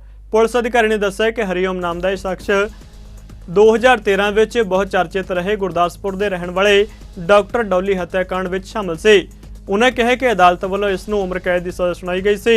9 ਸਾਲ ਕੈਦ ਦੀ ਸਜ਼ਾ ਕੱਟਣ ਤੋਂ ਬਾਅਦ ਇਹ ਸਾਲ ਕੁ ਪਹਿਲਾਂ ਹੀ ਜ਼ਮਾਨਤ ਉੱਤੇ ਬਾਹਰ ਆਇਆ ਸੀ। ਡੀਐਸਪੀ ਨੇ ਕਿਹਾ ਕਿ ਮੁਲਜ਼ਮ ਦੇ ਖਿਲਾਫ ਬਣਦੀ ਕਾਨੂੰਨੀ ਕਾਰਵਾਈ ਕੀਤੀ ਜਾ ਰਹੀ ਹੈ। ਮਾਨਯੋਗ ਐਸਐਸਪੀ ਗੁਰਦਾਸਪੁਰ ਸ਼੍ਰੀ ਹਰੀਸ਼ ਦਿਆਮਾ ਜੀ ਦੇ ਦਿਸ਼ਾ ਨਿਰਦੇਸ਼ਾਂ ਹੇਠ ਐਸਐਚਓ ਸਿਟੀ ਵੱਲੋਂ ਮਾੜੇ ਅਨਸਰਾਂ ਖਿਲਾਫ ਚਲਾਈ ਮੁਹਿੰਮ ਤਹਿਤ ਕੱਲ੍ਹ ਸਪੈਸ਼ਲ ਨਾਕਾਬੰਦੀ ਕਰਕੇ 2 ਵਿਅਕਤੀਆਂ ਨੂੰ ਗ੍ਰਿਫਤਾਰ ਕੀਤਾ, ਜਿਨ੍ਹਾਂ ਕੋਲ 2 ਕੰਟਰੀ ਮੇਡ ਵੈਪਨ ਬਰਾਮਦ ਕੀਤੇ ਗਏ ਨੇ। ਨਾਲ ਉਹਨਾਂ ਕੋਲ ਇੱਕ ਸਵਿਫਟ ਗੱਡੀ ਬਰਾਮਦ ਹੋਈ। ਇਹਨਾਂ ਦੇ ਜਿਹੜਾ ਇੱਕ ਦੋਸ਼ੀ ਆ ਹਰੀਓਮ, ਉਹਦੇ ਉੱਤੇ 3 ਵੱਖਰੇ ਮਾਮਲੇ ਦਰਜ ਨੇ। ਇੱਕ 302 ਕਤਲ ਦਾ ਮਾਮਲਾ ਦਰਜ ਹੈ, 2 NDPS ਦੇ ਮਾਮਲੇ ਦਰਜ ਨੇ ਤੇ ਪਹਿਲੋਂ ਵੀ ਆਰਮਸ ਐਕਟ ਦੇ ਉਹਦੇ 'ਤੇ ਮਾਮਲੇ ਦਰਜ ਨੇ, ਜਿਹਦੇ ਵਿੱਚ 6 ਪਿਸਟਲ ਉਹਦੇ ਕੋਲ ਪਹਿਲੋਂ ਰਿਕਵਰ ਹੋਏ ਸੀ। ਜਿਹੜਾ 302 ਦਾ ਮੁਕੱਦਮਾ ਉਹਦੇ ਵਿੱਚ ਇਹਨੂੰ ਲਾਈਫ ਇੰਪ੍ਰਿਜ਼ਨਮੈਂਟ ਹੋਈ ਤੇ ਬੇਲ ਦੇ ਉੱਤੇ ਹਾਈ ਕੋਰਟ ਤੋਂ ਬੇਲ ਦੇ ਉੱਤੋਂ ਬਾਹਰ ਨੇ। ਤੇ ਇਹਨਾਂ ਤੋਂ ਪੁੱਛਗਿੱਛ ਦੌਰਾਨ ਪਤਾ ਕੀਤਾ ਜਾ ਰਿਹਾ ਹੈ ਕਿ ਇਹਨਾਂ ਜਿਹੜੇ ਵੈਪਨ ਲਿਆਂਦੇ ਨੇ ਕਿਹੜੀ ਵਾਰਦਾਤਾਂ ਲਈ ਵਰਤੇ ਜਾਣੇ ਸੀ। ਅੱਜ ਕੱਲ੍ਹ ਨੌਜਵਾਨ ਪੀੜ੍ਹੀ ਨਸ਼ੇ ਦੀ ਪੂਰਤੀ ਕਰਨ ਲਈ ਚੋਰੀਆਂ ਕਰਨ ਲੱਗ ਪਈ ਹੈ। ਤਾਜ਼ਾ ਮਾਮਲਾ ਵੇਖਣ ਨੂੰ ਮਿਲਿਆ ਨਾਭਾ ਬਲਾਕ ਦੇ ਪਿੰਡ ਲੁਬਾਣਾ ਵਿੱਚ, ਜਿੱਥੇ ਬੀਤੀ ਦੇਰ ਰਾਤ ਬੇਬਸ ਪਿਤਾ ਕਰਮ ਸਿੰਘ ਨੇ ਆਪਣੇ ਹੀ ਨੌਜਵਾਨ ਨਸ਼ੇੜੀ ਪੁੱਤਰ ਨੂੰ ਲੋਕਾਂ ਨੂੰ ਫੜਾ ਦਿੱਤਾ, ਕਿਉਂਕਿ ਉਸ ਦਾ ਪੁੱਤਰ ਨਸ਼ੇ ਦੀ ਲੱਤ ਲਈ ਮੋਟਰਾਂ ਦੀਆਂ ਕੇਬਲ ਤਾਰਾਂ ਚੋਰੀ ਕਰਕੇ ਘਰ ਵਿੱਚ ਹੀ ਉਸ ਨੂੰ ਅੱਗ ਲਗਾ ਕੇ ਤਾਂਬਾ ਕੱਢਦਾ ਸੀ। ਕਰਮ ਸਿੰਘ ਦੇ ਦੱਸਣ ਮੁਤਾਬਿਕ ਉਹ ਆਪਣੇ ਨੌਜਵਾਨ ਪੁੱਤਰ ਤੋਂ ਡਰ ਗਿਆ ਸੀ, ਕਿਉਂਕਿ ਉਸ ਦਾ ਪੁੱਤਰ ਉਸ ਨੂੰ ਜਾਨੋਂ ਮਾਰਨ ਦੀਆਂ ਧਮਕੀਆਂ ਦਿੰਦਾ ਸੀ। ਉਸ ਦੇ ਨਾਲ ਹੀ ਪਿੰਡ ਵਾਸੀਆਂ ਦੀ ਮਦਦ ਦੇ ਸਦਕਾ ਇੱਕ ਹੋਰ ਚੋਰ ਨੂੰ ਕਾਬੂ ਕੀਤਾ ਗਿਆ ਹੈ, ਜੋ ਤਾਰਾਂ ਵੜਦਾ ਸੀ। ਪੁਲਿਸ ਅਧਿਕਾਰੀ ਨੇ ਦੱਸਿਆ ਕਿ ਮੁਲਜ਼ਮਾਂ ਖਿਲਾਫ ਬਣਦੀ ਕਾਰਵਾਈ ਕੀਤੀ ਜਾ ਰਹੀ ਹੈ। ਮੈਨੂੰ ਪਰਸੋਂ ਦੀਆਂ ਧਮਕੀਆਂ ਨੇ ਵੀ ਤੈਨੂੰ ਮਾਰ ਦੂੰਗਾ ਮੈਂ ਜੇ ਕਿਸੇ ਨੂੰ ਦੱਸਿਆ ਤੈਨੇ। ਮੈਂ ਕੇਬਲਾਂ ਲਿਆ ਕੇ ਵੇਚਦਾ, ਫੂਕਦਾ। ਮੈਂ ਇਹੀ ਅਰਜ਼ ਆ ਜੀ ਮੇਰੀ, ਮੈਂ ਮੇਰੇ ਭੈਣ ਭਾਈਆਂ ਨਾਲ, ਜੱਟ ਕਿਸਾਨਾਂ ਨਾਲ ਮੈਂ ਸਹਿਮਤ ਹਾਂ। ਮੈਂ ਸੀਰ ਸਾਂਝਾ ਕਰਦਾ ਜੀ। ਮੈਨੂੰ ਵੀ ਪਤਾ ਵੀ ਕਿੰਨਾ ਕੁ ਦੁੱਖ ਆਉਂਦਾ ਜਾਂ ਕੇਬਲ ਵੱਢੀ ਜਾਂਦੀ ਹੈ ਜੀ। ਕਿੰਨਾ ਟਾਈਮ ਤੋਂ ਜਿਹੜਾ ਚਿੱਟੇ ਦੀ ਪੂਰਤੀ ਮਤਲਬ ਵਰਤੋਂ ਕਰ ਰਹੇ ਹੋ? ਇਹਨੂੰ ਹੋ ਗਈ ਜੀ 3 ਸਾਲ ਹੋ ਗਏ ਜੀ। ਹਾਂਜੀ, ਮੈਨੂੰ ਇਹਨੇ ਪਰਸੋਂ ਧਮਕੀ ਦਿੱਤੀ ਆ ਜੀ ਵੀ ਜੇ ਤੈਨੇ ਦੱਸਿਆ ਮੈਂ ਤੈਨੂੰ ਮਾਰ ਦੂੰਗਾ। ਤੇ ਕੇਬਲਾਂ ਕਿੱਥੇ ਫੂਕਦਾ ਜੀ ਇਹ? ਅੰਦਰ ਫੂਕਦਾ ਜੀ, ਮੇਰੇ ਅੰਦਰ। ਮੇਰਾ ਘਰ ਆ, ਇਹਨੂੰ 2 ਕਮਰੇ ਇਹਨੂੰ ਦਿੱਤੇ ਹੋਏ ਨੇ ਜੀ, ਮੇਰਾ 1 ਕਮਰਾ ਅੱਡਾ, ਉਹਦੇ ਵਿੱਚ ਮੈਂ ਇਹ ਕੇਬਲਾਂ ਫੂਕਦਾ ਜੀ। ਮੈਨੂੰ ਕੁੱਟ ਕੇ ਬਾਹਰ ਕੱਢ ਦਿੰਦਾ ਜੀ। ਸਾਡੇ ਏਰੀਏ ਦੇ ਵਿੱਚ ਲਾ ਲਓ ਵੀ ਇੱਧਰ ਸਾਡੇ ਪੈਸੇ ਤੇ ਲਾ ਲਓ ਜਿੰਨੀਆਂ ਮੋਟਰਾਂ ਨੇ 30-40 ਮੋਟਰਾਂ ਨੇ, ਇਹ 30-40 ਮੋਟਰਾਂ ਨੇ ਪੈਸੇ ਤੇ ਸਾਡੇ ਤੇ। ਇਹ ਉਹਨਾਂ 'ਚ ਆਹ 6 ਮਹੀਨੇ 'ਚ ਲਾ ਲਓ ਵੀ ਘੱਟੋ ਘੱਟ 30 ਵਾਰ ਕੇਬਲਾਂ ਵੱਢੀਆਂ ਗਈਆਂ। ਇਹ ਆਹ ਜਿਹੜਾ 5ਵਾਂ ਮਹੀਨਾ ਚੜ੍ਹਿਆ, ਜਿਵੇਂ ਲਾ ਲਓ ਵੀ ਆਪਾਂ ਕਣਕ ਦੀ ਵਾਢੀ ਸ਼ੁਰੂ ਹੋਈ ਆ, ਜਦ ਤੋਂ ਮਾੜੀ ਜਿਹੀ ਕਣਕ ਪੱਕੀ ਹੈ ਉਸ ਵਕਤ ਤੋਂ ਲਾ ਕੇ 6 ਵਾਰ ਕੇਬਲਾਂ ਵੱਢੀਆਂ ਗਈਆਂ। ਔਰ ਲੋਕ ਹੁਣ ਤਾਂ ਕੇਬਲ ਪਾਉਂਦੇ ਵੀ ਨਹੀਂ ਡਰਦੇ, ਇੰਨੇ ਮਤਲਬ ਕਿ ਹਾਲਾਤ ਹੋ ਗਏ। ਅਗਲਾ ਕਹਿੰਦਾ ਵੀ ਚੱਲ ਕੋਈ ਨਹੀਂ, ਜੀਰੀ ਵਕਤ ਜਦ ਬੰਦੇ ਆਉਣਗੇ ਜਦ ਕੇਬਲ ਪਾਵਾਂਗੇ, ਹਨਾ। ਇਹ ਹੋ ਰਿਹਾ ਇਹ ਸਾਰਾ ਚਿੱਟੇ ਕਾਰਨ। ਇਹ ਬੰਦੇ ਨੇ ਜਿਹੜੇ, ਇਹ ਸਾਰੇ ਮੁੰਡੇ ਪਹਿਲਾਂ ਕੰਮ ਕਰਦੇ ਤੇ ਵਧੀਆ, ਇਹ 3-4 ਸਾਲ ਦੇ ਨਸ਼ਾ ਕਰਨ ਲੱਗ ਗਏ। ਟੀਕੇ ਲਾਉਂਦੇ ਨੇ, ਟੀਕੇ ਲਾਉਣ ਦੇ ਚੱਕਰ 'ਚ ਇਹੀ ਕੰਮ ਤੋਰ ਲਿਆ ਇਹਨਾਂ ਨੇ ਬਸ। ਵੀਰੇ ਸਾਡੇ ਮਤਲਬ ਕਿ ਮੇਰੇ ਜਿਹੜੇ ਪੈਸੇ ਤੇ ਮੇਰੀ ਮੋਟਰ ਹੈ, ਉਹ ਪੈਸੇ ਤੇ 20 ਦਿਨਾਂ ਦੇ ਵਿੱਚ 5 ਵਾਰ ਕੇਬਲਾਂ ਵੱਢ ਲਈਆਂ। 8000 ਦੀ 1 ਵਾਰ ਕੇਬਲ ਪੈਂਦੀ ਹੈ। ਅਸੀਂ ਤਾਂ ਸਰਕਾਰ ਨੂੰ ਇਹ ਬੇਨਤੀ ਕਰਦੇ ਹਾਂ ਵੀ ਜਿਵੇਂ ਪਹਿਲਾਂ ਮਰੀ ਵੀਆਂ ਫਸਲਾਂ ਦਾ ਨਹੀਂ ਸੀ ਮੁਆਵਜ਼ਾ ਲਾਉਂਦੀ ਹੁੰਦੀ ਸਰਕਾਰ, ਵੀ ਕਣਕ ਮਰ ਗਈ ਜੱਟ ਦੀ, ਭਾਈ ਇਹਨਾਂ ਦਾ ਮੁਆਵਜ਼ਾ ਦੇ ਦਊ, ਦਿੰਦੇ ਤਾਂ ਹੈਗੇ ਨਹੀਂ, ਤੇ ਹੁਣ ਕੇਬਲਾਂ ਦਾ ਮੁਆਵਜ਼ਾ ਲਾਉਣ ਲਾ ਦੇਵੇ। ਮਹਿਲਪੁਰ ਦੇ ਵਿੱਚ ਚੋਰੀ ਦੀਆਂ ਵਾਰਦਾਤਾਂ ਵਿੱਚ ਲਗਾਤਾਰ ਵਾਧਾ ਹੋਣ ਦੇ ਕਾਰਨ ਚੋਰਾਂ ਦੇ ਹੌਸਲੇ ਬੁਲੰਦ ਨਜ਼ਰ ਆ ਰਹੇ ਨੇ। ਬੀਤੀ ਰਾਤ ਮਹਿਲਪੁਰ ਦੇ ਪਿੰਡ ਭੂਲੇਵਾਲ ਗੁਜਰਾਂ ਵਿੱਚ ਡੇਰਾ 2 ਗੁੱਤਾਂ ਵਾਲੀ ਸਰਕਾਰ ਦੇ ਦਰਬਾਰ ਉੱਤੇ ਇੱਕ ਚੋਰ ਨੇ ਵਾਰਦਾਤ ਨੂੰ ਅੰਜਾਮ ਦਿੱਤਾ, ਜਿਹੜੀ ਕਿ ਸੀਸੀਟੀਵੀ ਫੁਟੇਜ ਵਿੱਚ ਕੈਦ ਹੋ ਗਈ। ਇਸ ਮੌਕੇ ਚੋਰ ਗੋਲਕ ਚੋਰੀ ਕਰਕੇ ਜਾਂਦਾ ਨਜ਼ਰ ਆਇਆ। ਹਲਕਾ ਇੰਚਾਰਜ ਚੱਬੇਵਾਲ ਡਾਕਟਰ ਦਿਲਬਾਗ ਰਾਏ ਨੇ ਵਾਰਦਾਤ ਵਾਲੀ ਥਾਂ ਦਾ ਜਾਇਜ਼ਾ ਲਿਆ ਤੇ ਪੁਲਿਸ ਪ੍ਰਸ਼ਾਸਨ ਦੀ ਢਿੱਲੀ ਕਾਰਗੁਜ਼ਾਰੀ ਉੱਤੇ ਸਵਾਲ ਚੁੱਕੇ। ਉਹਨਾਂ ਕਿਹਾ ਕਿ ਪੁਲਿਸ ਦੀ ਢਿੱਲੀ ਕਾਰਵਾਈ ਕਾਰਨ ਚੋਰਾਂ ਨੇ ਮੁੜ ਇੱਥੇ ਚੋਰੀ ਦੀ ਵਾਰਦਾਤ ਨੂੰ ਅੰਜਾਮ ਦਿੱਤਾ ਹੈ। ਉਧਰ ਦੂਜੇ ਪਾਸੇ ਥਾਣਾ ਮਹਿਲਪੁਰ ਦੇ ਮੁੱਖ ਮੁਨਸ਼ੀ ਰਾਜਕੁਮਾਰ ਨੇ ਦੱਸਿਆ ਕਿ ਸੀਸੀਟੀਵੀ ਫੁਟੇਜ ਦੇ ਆਧਾਰ ਤੇ ਚੋਰ ਦੀ ਭਾਲ ਕੀਤੀ ਜਾ ਰਹੀ ਹੈ। ਜ਼ਿਲ੍ਹਾ ਗੁਰਦਾਸਪੁਰ ਵਿੱਚ ਚੋਰੀ ਦੀਆਂ ਵਾਰਦਾਤਾਂ ਰੁਕਣ ਦਾ ਨਾਮ ਨਹੀਂ ਲੈ ਰਹੀਆਂ। ਥਾਣਾ ਤੇ ਬੜਦੀਨ ਪੈਂਦੇ ਭੁੱਲੇ ਚੱਕ ਵਿੱਚ ਜਲੰਧਰ ਦਵਾਈ ਲੈਣ ਗਏ ਪਰਿਵਾਰ ਦੇ ਘਰ ਨੂੰ ਦਿਨ ਦਿਹਾੜੇ ਚੋਰਾਂ ਨੇ ਆਪਣਾ ਨਿਸ਼ਾਨਾ ਬਣਾਇਆ ਅਤੇ ਤਕਰੀਬਨ 70 ਤੋਲੇ ਸੋਨਾ, ਅਮਰੀਕਨ ਡਾਲਰਾਂ ਸਮੇਤ 3 ਲੱਖ ਰੁਪਏ ਤੋਂ ਵੱਧ ਦੀ ਭਾਰਤੀ ਕਰੰਸੀ ਅਤੇ ਇੱਕ ਮੋਬਾਈਲ ਲੈ ਕੇ ਫਰਾਰ ਹੋ ਗਏ। ਇਸ ਸੰਬੰਧੀ ਜਾਣਕਾਰੀ ਦਿੰਦਿਆਂ ਨਵਨੀਤ ਕੌਰ ਨੇ ਦੱਸਿਆ ਕਿ ਅਮਰੀਕਾ ਵਿੱਚ ਰਹਿੰਦੀ ਹੈ ਅਤੇ ਉਹ ਆਪਣੇ ਪੇਕੇ ਘਰ ਵਿੱਚ ਪਿਛਲੇ ਕੁਝ ਦਿਨਾਂ ਤੋਂ ਆਈ ਹੋਈ ਸੀ ਅਤੇ ਬੀਤੇ ਦਿਨ ਉਹਨਾਂ ਦਾ ਸਾਰਾ ਪਰਿਵਾਰ ਜਲੰਧਰ ਵਿੱਚ ਦਵਾਈ ਲੈਣ ਲਈ ਗਿਆ, ਜਿਸ ਤੋਂ ਬਾਅਦ ਚੋਰਾਂ ਨੇ ਚੋਰੀ ਦੀ ਵਾਰਦਾਤ ਨੂੰ ਅੰਜਾਮ ਦਿੱਤਾ। ਉਧਰ ਪੁਲਿਸ ਨੇ ਮਾਮਲੇ ਦੀ ਤਫਤੀਸ਼ ਸ਼ੁਰੂ ਕਰ ਦਿੱਤੀ ਹੈ।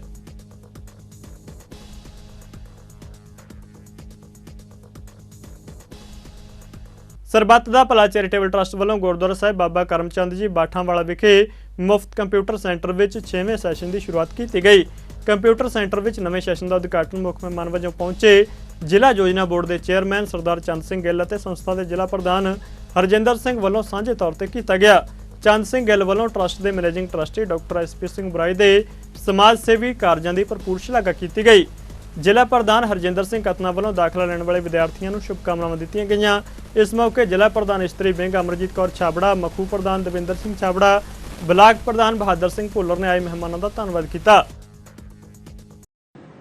ਅੱਜ ਸਰਬੱਤ ਦਾ ਭਲਾ ਚੈਰੀਟੇਬਲ ਟਰਸਟ ਦੇ managing trustee doctor SP Singh Oberoi ਜੀ ਅਤੇ ਸਿੱਖਿਆ ਡਾਇਰੈਕਟਰ ਮੈਡਮ ਇੰਦਰਜੀਤ ਕੌਰ ਗਿੱਲ, ਉਹਨਾਂ ਦੇ ਦਿਸ਼ਾ ਨਿਰਦੇਸ਼ਾਂ ਤਹਿਤ ਅੱਜ ਜੀਰਾ ਤੇ ਮੱਖੂ ਵਿੱਚ ਇੱਕ ਕੰਪਿਊਟਰ ਸੈਂਟਰ ਜੋ ਕਿ ਉਹਦੇ 6ਵੇਂ ਸੈਸ਼ਨ ਦਾ ਅੱਜ ਸ਼ੁਰੂਆਤ ਹੋਈ ਤੇ ਜੀਰਾ ਵਿੱਚ 3ਜੇ ਸੈਸ਼ਨ ਦੇ ਸਿਲਾਈ ਸੈਂਟਰ ਦੀ ਸ਼ੁਰੂਆਤ ਕੀਤੀ ਗਈ। ਡਾਕਟਰ ਐਸਪੀ ਸਿੰਘ ਅਬਰਾਏ ਜੀ ਵੱਲੋਂ ਬੱਚਿਆਂ ਨੂੰ ਹੱਥੀਂ ਹੁਨਰ ਸਿਖਾ ਕੇ ਉਹਨਾਂ ਨੂੰ ਸਵੈ ਰੁਜ਼ਗਾਰ ਲਈ ਤਿਆਰ ਕੀਤਾ ਜਾਂਦਾ ਹੈ ਤੇ ਤਾਂ ਕਿ ਉਹ ਬੱਚੇ ਇਹਨਾਂ ਸੈਂਟਰਾਂ ਦੇ ਵਿੱਚ ਸਿੱਖਿਆ ਲੈ ਕੇ ਆਪਦਾ ਪੈਰਾਂ ਤੇ ਖੜੇ ਹੋ ਸਕਣ। ਅਸੀਂ ਇਹਨਾਂ ਕਾਰਜਾਂ ਵਾਸਤੇ ਡਾਕਟਰ ਐਸਪੀ ਸਿੰਘ ਅਬਰਾਏ ਜੀ ਦਾ ਬਹੁਤ ਧੰਨਵਾਦ ਕਰਦੇ। ਥਾਣਾ ਮੱਲਾਵਾਲਾ ਦੇ ਦੀਨ ਪੈਂਦੇ ਪਿੰਡ ਜੈਮਲਵਾਲਾ ਨਜ਼ਦੀਕ ਮਿੱਟੀ ਨਾਲ ਲੱਦੀ ਟਰਾਲੀ ਹੇਠ ਆਉਣ ਨਾਲ ਇੱਕ ਮੋਟਰਸਾਈਕਲ ਸਵਾਰ ਨੌਜਵਾਨ ਦੀ ਮੌਕੇ ਤੇ ਮੌਤ ਹੋ ਗਈ, ਜਦਕਿ ਇੱਕ ਜ਼ਖਮੀ ਹੋ ਗਿਆ। ਮ੍ਰਿਤਕ ਨੌਜਵਾਨ ਦੀ ਪਹਿਚਾਣ ਦਵਿੰਦਰ ਸਿੰਘ ਵਜੋਂ ਹੋਈ ਹੈ। ਦਵਿੰਦਰ ਸਿੰਘ ਪਿੰਡ ਬੱਗੇਵਾਲਾ ਤੋਂ ਆਪਣੇ ਲੜਕੇ ਨਾਲ ਮੋਟਰਸਾਈਕਲ ਉੱਤੇ ਸਵਾਰ ਹੋ ਕੇ ਮੱਲਾਂਵਾਲਾ ਨੂੰ ਜਾ ਰਿਹਾ ਸੀ। ਜਦੋਂ ਪਿੰਡ ਜੈਮਲਵਾਲਾ ਨਜ਼ਦੀਕ ਪਹੁੰਚਿਆ ਤਾਂ ਮੱਲਾਂਵਾਲਾ ਪਾਸਿਓਂ ਮਿੱਟੀ ਨਾਲ ਭਰੀ ਟਰਾਲੀ ਹੇਠ ਆਉਣ ਕਾਰਨ ਉਸ ਦੀ ਮੌਕੇ ਤੇ ਮੌਤ ਹੋ ਗਈ ਤੇ ਉਸ ਦਾ ਬੇਟਾ ਜ਼ਖਮੀ ਹੋ ਗਿਆ। ਮ੍ਰਿਤਕ ਨੌਜਵਾਨ ਦੋ ਬੱਚਿਆਂ ਦਾ ਬਾਪ ਸੀ। ਮੱਲਾਂਵਾਲਾ ਪੁਲਿਸ ਨੇ ਟਰੈਕਟਰ ਟਰਾਲੀ ਅਤੇ ਲਾਸ਼ ਨੂੰ ਕਬਜ਼ੇ ਵਿੱਚ ਲੈ ਕੇ ਅਗਲੀ ਕਾਰਵਾਈ ਸ਼ੁਰੂ ਕਰ ਦਿੱਤੀ ਹੈ। ਬਠਿੰਡਾ ਪੁਲਿਸ ਵੱਲੋਂ ਅਸਲਾ ਬਰਾਮਦਗੀ ਦੇ ਮਾਮਲੇ ਵਿੱਚ ਰਕੇਸ਼ ਕੁਮਾਰ ਔਰ ਪੱਪੂ ਦੀ ਪੁੱਛਗਿੱਛ ਤੋਂ ਬਾਅਦ ਬਠਿੰਡਾ ਦੇ ਕੇਂਦਰੀ ਜੇਲ੍ਹ ਵਿੱਚ ਬੰਦ ਗੈਂਗਸਟਰ ਅਤੁਲ ਖੱਤਰੀ ਅਤੇ ਸ਼ੁਭਮ ਨੂੰ ਪ੍ਰੋਡਕਸ਼ਨ ਵਾਰੰਟ ਉੱਤੇ ਲਿਆਂਦਾ ਗਿਆ ਅਤੇ ਉਹਨੂੰ ਅਦਾਲਤ ਵਿੱਚ ਪੇਸ਼ ਕੀਤਾ ਗਿਆ। ਦੋਵੇਂ ਗੈਂਗਸਟਰਾਂ ਨੂੰ ਅਦਾਲਤ ਵੱਲੋਂ ਇੱਕ ਰੋਜ਼ਾ ਪੁਲਿਸ ਰਿਮਾਂਡ ਉੱਤੇ ਭੇਜਿਆ ਗਿਆ। ਦੂਜੇ ਪਾਸੇ ਬਚਾਅ ਪੱਖ ਦੇ ਵਕੀਲ ਹਰਪਾਲ ਸਿੰਘ ਖਾਰਾ ਦਾ ਕਹਿਣਾ ਹੈ ਕਿ ਪੁਲਿਸ ਵੱਲੋਂ ਝੂਠੀ ਕਹਾਣੀ ਘੜੀ ਗਈ ਹੈ ਕਿਉਂਕਿ ਅਦਾਲਤ ਵਿੱਚ ਪੇਸ਼ ਕੀਤੇ ਗਏ ਦੋਵੇਂ ਨੌਜਵਾਨ ਪਿਛਲੇ ਲੰਬੇ ਸਮੇਂ ਤੋਂ ਜੇਲ੍ਹ ਵਿੱਚ ਬੰਦ ਸਨ, ਇਸ ਲਈ ਉਹਨਾਂ ਦਾ ਕੋਈ ਕਸੂਰ ਨਹੀਂ ਹੈ। ਪੰਜਾਬੀ ਖਬਰਾਂ ਦੇ ਬੁਲੇਟਿਨ ਵਿੱਚ ਫਿਲਹਾਲ ਨਹੀਂ ਜਾਂਦੇ ਨਜ਼ਰ ਮਾਰਦੇ ਮੌਸਮ ਦੇ ਹਾਲ ਤੇ। ਤੁਸੀਂ ਬਣੇ ਰਹੋ ਚੜ੍ਹਦੀ ਕਲਾ ਟਾਈਮ ਟਿਪ ਦੇ ਨਾਲ। ਧੰਨਵਾਦ।